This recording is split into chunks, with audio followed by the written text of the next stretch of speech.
नमस्कार, आपण पाहत आहात बहुजन हिताय न्यूज, जनसामान्यांचा बुलंद आवाज। डॉक्टर बीजी गायकवाड सर लिखित जातक कथा, महाराष्ट्राचे मुख्यमंत्री, महाराष्ट्राचे महासुपुत्र। नक्कीच ही पुस्तके आपल्यासाठी प्रेरणादायी ठरणार आहेत आणि आपल्या जीवनाच्या प्रवासामध्ये प्रत्येक संघर्षामध्ये सिरसाट साहेब यांच्या हातून पुस्तक प्रकाशन सोहळा।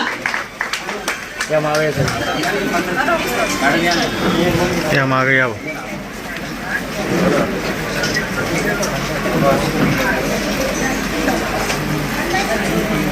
पौर्णिमेच्या सुद्धा शुभेच्छा। सकाळी 8 वाजेपासून कार्यक्रम चालू आहे। परवा मुंबईला होतो, कॅबिनेट झाली, पुन्हा सोलापूरला गेलो, सोलापूरची बौद्ध जयंती काल साजरी केली, काल संध्याकाळी आलो। बीजे गायकवाड सारखं आपलं नाहीये, मला थकवा आलेला आहे। तो माणूस थकतही नाही आणि कसं सुचतं हे मी आता महालिंगेंना विचारत होतो, यांना सुचतं कसं ते म्हणे आता मला संध्याकाळी त्यांना विचारावंच लागेल।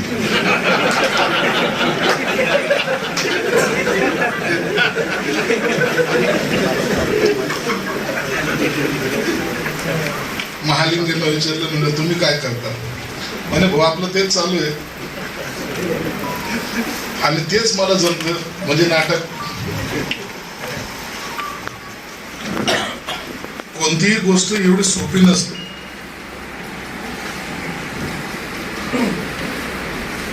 आम्ही सर्वसामान्य लोक आहेत आणि पिक्चर पाहतो,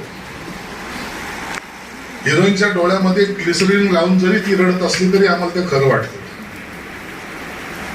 आणि संजय शिरसाट जरी रडत असला तरी लोकांना खोटं वाटतं, आहे की नाही? परत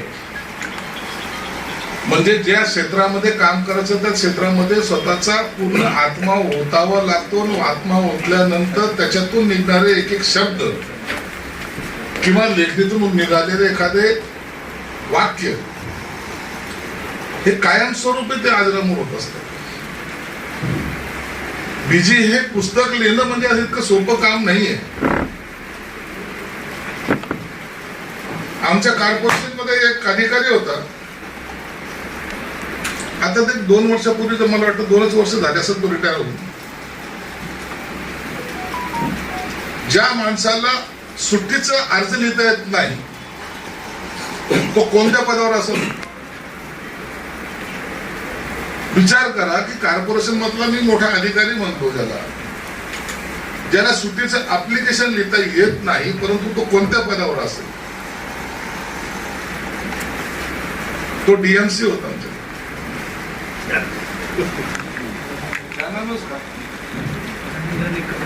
पाहिलं, माझे महापौर बसलेले 30 वर्ष कॉर्पोरेशन मध्ये घातले, म्हणजे काय क्या नाम आहे उसका? ताबडतोब सांगितलं काय नाव त्याचं। म्हणून काही लोक बुद्धिमत्ता नसताना एखाद्या पदावर बसणं आणि काही माणसं ज्यांच्याकडे बुद्धिमत्ता आहे परंतु त्याचा वापर करता न येणं, मी ह्या दोघांना अनपढ समजतो। म्हणून बीजी आपण जे काही एकदा अनुभवतो ना, ज्याला आपल्याला मनाला जे वाटतं ना ते करत राहिलं पाहिजे, सातत्याने करत राहिलं।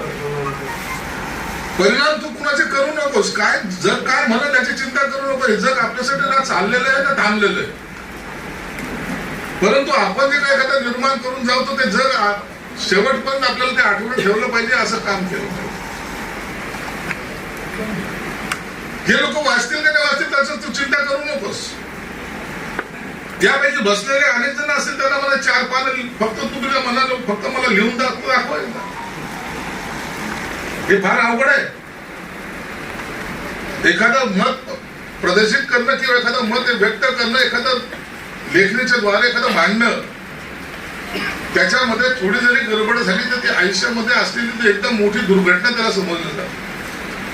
परंतु एखादं वाक्य त्याच्यात असंही असतं की जे वाक्य जर तुम्ही त्याच्यामध्ये घातलं आणि त्या वाक्यामुळे एखाद्याच्या जीवनामध्ये परिवर्तन सुद्धा होऊ शकतं। एक वेळ मी आता आंबेडकर जयंती चालू आहे, अनेक ठिकाणी गेलो, त्या ठिकाणी सुद्धा बोलताना हे सांगत असतो की बाबासाहेब आंबेडकर सगळ्यांना कळालेत का? नाही कळाले कुणाला? बाबासाहेब आंबेडकर कळायला आणखीन पिढ्याने जन्म घ्यावा लागतो. आता थोडे कळालं तर आपल्याला असं वाटतं की आपल्याला तर बाबासाहेब आंबेडकर म्हणजे काय एका झटक्यात सांगू शकतो आपण. घटनेचे शिल्पकार कोण? डॉक्टर बाबासाहेब आंबेडकर. मताचा अधिकार देणारे कोण? डॉक्टर बाबासाहेब आंबेडकर. रिझर्वेशन देणारे कोण? डॉक्टर बाबासाहेब आंबेडकर. आणि हे सर्व आम्हाला भेटल्यामुळं त्याचा उपयोग आम्ही करून घेतला आमच्या स्वतःसाठी, स्वतःच्या स्वार्थासाठी. शिका, संघटित व्हा, संघर्ष करा. शिकलो, रिझर्वेशन होतं म्हणून नोकरी मिळाली, नोकरी मिळाली म्हणून बायको मिळाली. झाली आमची घटना. या घटनेपेक्षा याच्यापेक्षा कुठं आहे की नाही काही? हे खऱ्या अर्थानं आपण कधीच समजून घेतलेलं नाही. आणि म्हणून एखादा नेता असा होतो जगामध्ये, जयंती आपण किती लोकांचे तो या देशामध्ये अनेक महापुरुष होऊन गेले. काय काय त्यांना विरोध लागले, काय काय त्यांच्या नावाला उल्लेख झाला. महालिंग साहेब आपण पाहिलं करा. आम्ही तर काय करतो माहिती, मंत्रालयामध्ये फोटो ठेवून देतो, तिथंच एक टोकरी असते, असे घेतो, फुलं ठेवतो, नमस्कार करतो. समाजाने पाहिलं ना, लोकांनी पाहिलं ना, तेच आमच्या फेसबुकवर टाकून देतो. जाओ, तुम भी खुश और हम भी खुश. साधी जयंती सुद्धा निघत नाही आजकाल काही महापुरुषांची, ज्याला मोठं मानलं गेलो. परंतु जगामध्ये एकमेव असा एक नेता होऊन गेला की ज्याची जयंती दर 14 एप्रिलला ही वाढत चाललेली आहे. त्याचं कारण असं आहे की काही नेते हे स्पॉन्सर नेते असतात. बाबासाहेब हे सेल्फ मेड नेते होते, स्वतः निर्माण झालेलं व्यक्तिमत्व. म्हणून बाबासाहेबांचे ते स्पॉन्सर नेते नव्हते, म्हणजे त्यांना कुणी नेता बनवलं नव्हतं. आजकाल नेते बनवताना सुद्धा आमचे कोणतरी नेते, त्यांचे कोणतरी नेते, त्यांचे कोणतरी नेते, त्याच्यामुळे आपण नेते, हे अशी साखळी तयार झाली. बाबासाहेबाचा तसा कोणताही नेता नव्हता. बाबासाहेबांनी ते सर्व आत्मसात केले. म्हणून मी हे उदाहरण यासाठी दिलं की हे आपल्याला कळालं पाहिजे की तुम्हाला नेमकं कोणत्या लाईनीवर चालायचं. लोक कधी तुमच्या गुणाचा कधीही गवगवा करणार नाही, हा माझा अनुभव सांगतो. तर काय सांगणार पुस्तक प्रकाशन सोहळ्याचं मी डॉक्टर बीजी गायकवाड. आतापर्यंत 11 पुस्तकं लिहिलेली आहेत. आज 3 पुस्तकाचं उद्घाटन माननीय सामाजिक न्याय मंत्री, आमचे मित्र, मार्गदर्शक संजयजी शिरसाट साहेब, दिलीपजी महालिंगे सर, भारतीय ग्रामीण पुनर्वसन संस्थेचे सचिव एकनाथजी जाधव आणि सर्व मान्यवरांच्या हस्ते आज या पुस्तकाची उद्घाटन या ठिकाणी झालेली आहे. आणि प्रकाशन होत असताना आनंद वाटतो की प्रकाशन हे मी जिथं काम करतो, मी ज्या ठिकाणी कार्यरत आहे त्याच ठिकाणी प्रकाशन झालं पाहिजे. कारण मी औरंगाबादला म्हणजे छत्रपती संभाजीनगरला सुद्धा करू शकलो असतो, पण ही जी मुळं आहेत की तिकडं रुजली नसती, ही मुळं इथं रुजवण्यासाठी हा प्रकाशन सोहळा मी या ठिकाणी घेतलेला आहे.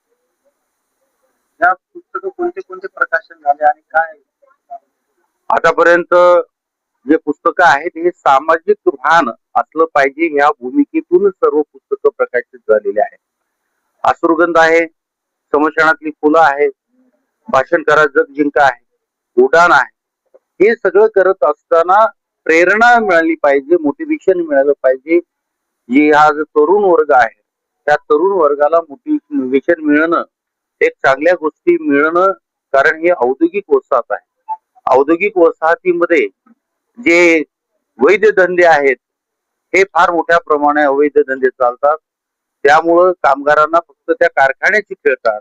पण पुस्तक वाचलं पाहिजे, पुस्तक लिहिलं पाहिजे हे सांगणारा एकमेव वाळूज महानगरचा माणूस मी असल्यामुळं माझी जबाबदारी आहे की या लोकांपर्यंत मी ज्ञान पोहोचवतो. आज माझ्यासोबत सामाजिक न्याय मंत्री संजयजी शिरसाट होते, ज्येष्ठ नाटककार, साहित्यिक, आदरणीय आमचे मित्र, या ठिकाणी एक चांगला नाटककार म्हणून ज्याला म्हणतो असा दिलीप महालिंगे सर होते. या संस्थेचे सचिव, भारतीय ग्रामीण पुनर्वसन संस्थेचे सचिव एकनाथरावजी जाधव या ठिकाणी होते. आमचे मित्र माजी तहसीलदार मोरकर साहेब या ठिकाणी होते.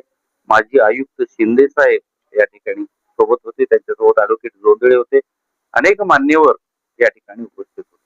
पालकमंत्री संजय शिरसाट साहेबांनी आपल्याला या निमित्तानं शुभेच्छा देताना आपले विचार लेखनाच्या संसारी वेदीवर 11 पुस्तकाच्या रूपाने आपण जन्माला घातली आणि यापुढे सुद्धा हा वेद मानवावर जावा अशी शुभेच्छा दिला. यापुढचे काही लेखनाची आपल्या संदर्भाची नाही, याच्यानंतर 3 पुस्तकं माझ्याकडे ऑलरेडी लिहिण्याचं काम सुरू आहे. त्यामध्ये एक पुस्तकाचं नाव आहे चळवळी बोथट झाल्या. हा एक पुस्तक मी या ठिकाणी आणतोय. त्यानंतर माता रमाई याच्यावरती एक पुस्तक मी इथं घेऊन येतोय. आणि त्यानंतर जी कविता संग्रह एक आहे तो सुद्धा मी या ठिकाणी एकदम 2-3 महिन्यामध्ये किंवा 6 महिन्याच्या आत हे 3 पुस्तकं प्रकाशित होणार. कविता संग्रह विधवी असेल का? नाही, सामाजिक जाण असलेला असतो. तर आज जी 3 पुस्तकं प्रकाशन झालेली त्यातून आपण लोकांना काय संदेश दिलेला आहे? संदेश हे दिलेले की लोक वाचली पाहिजेत, लोकांना कळलं पाहिजे खरं काय खोटं काय आहे. हा संदेश त्याच्यामधून आहे. काही महाराष्ट्राचे मुख्यमंत्री होऊन गेले पण मुख्यमंत्री कोण आहे हे विचारलं तर सांगता येत नाही. आमच्या मुस्लिम समाजाचा माणूस मुख्यमंत्री होतो पण त्याचं नाव कुठं घेतलं जात नाही. हे कुठंतरी पोहोचलं पाहिजे ना, म्हणून आपण हे सगळं केलं. भारताच्या पंतप्रधानावर असं नाही म्हणता येणार, कारण असे बरेचसे विषय आहेत की प्रत्येक गोष्टीवरती नाही करता येईल मला, पण करण्याचा प्रयत्न करू. काही व्यक्तिरेखाच्या स्वरूपामध्ये जसं की आता आपण महाराष्ट्रामध्ये मुस्लिम समाजाचे मुख्यमंत्री अंकुजी साहेबांच्या रूपाने लाभले, त्यांचं कार्य अल्पावधीत राहिलं पण अतिशय उत्कृष्ट राहिलेलं आहे. असं व्यक्तिरेखा म्हणून आपण व्यक्तिगत लिहिणार आहे. हो, लिहू ना, बिलकुल लिहू.